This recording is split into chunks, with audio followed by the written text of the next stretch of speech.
बिहार विधानसभा चुनाव जैसे जैसे करीब आ रहा है, सियासी हलचल भी तेज हो गई है। इसी बीच चर्चा में है आजाद समाज पार्टी के प्रमुख चंद्रशेखर आजाद। उन्होंने बिहार की 100 सीटों पर चुनाव लड़ने का ऐलान कर दिया है। इसी घोषणा के बाद से कई दलों और नेताओं की नींद उड़ गई है।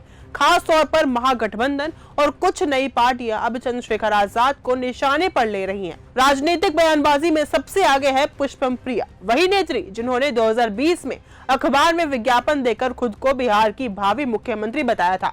अब वे आरोप लगा रही हैं कि चंद्रशेखर आजाद और ओवैसी बिहार के बाहर के नेता हैं और मीडिया इनकी छवि जानबूझकर बिहार में चमकाने की कोशिश कर रही है।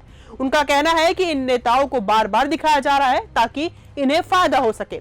लेकिन सवाल यह है कि क्या भारत का संविधान किसी नेता को दूसरे राज्य से चुनाव लड़ने से रोक सकता है? जब बीजेपी, कांग्रेस और आरजेडी जैसे बड़े दल बिहार से बाहर जाकर चुनाव लड़ते हैं तो कोई सवाल क्यों नहीं उठाता? फिर चंद्रशेखर आजाद जैसे नेता पर ही बाहरी होने का आरोप क्यों लगाया जा रहा है? असल में चंद्रशेखर आजाद की पकड़ अब बिहार में मजबूत होती जा रही है। जब किसी दलित, गरीब या पीड़ित पर अन्याय होता है तो अक्सर भीम आर्मी के लोग सबसे पहले पहुंचते हैं और यही वजह है कि आम जनता में उनकी स्वीकार्यता बढ़ रही है।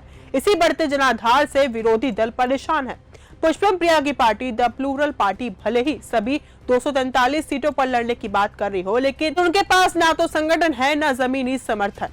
वही चंद्रशेखर आजाद की सभाओं में हजारों की भीड़ जुट रही है और उनका नाम अब हर गांव कस्बे में चर्चा का विषय बन चुका है। विरोधियों को डर है कि चंद्रशेखर आजाद दलित और पिछड़े वोटों में सेंध लगा सकते हैं, जो अब तक महागठबंधन की झोली में जाते थे। और यही वजह है कि अब उन्हें बिहार का बाहरी बताकर जनता को भ्रमित करने की कोशिश की जा रही है। लेकिन बिहार की जनता अब समझ चुकी है कि कौन जमीन पर काम करता है और कौन हवा में बातें करता है।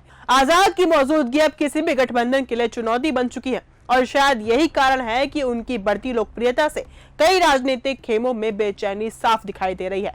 फिलहाल इस मामले पर आपकी क्या राय है, कमेंट करके जरूर बताइएगा। फिलहाल इस वीडियो में सिर्फ इतना ही। देखते रहिए न्यूज गंगा। धन्यवाद। ऐसी ही खबरों को सुनने और देखने के लिए सब्सक्राइब करना बिल्कुल मत भूलिएगा चैनल न्यूज गंगा। खबरें अच्छी लगी तो लाइक का बटन दबाना बिल्कुल मत भूलिएगा। कमेंट बॉक्स में टाइप भी कर सकते हैं और हाँ, शेयर करना भी बिल्कुल मत भूलिएगा।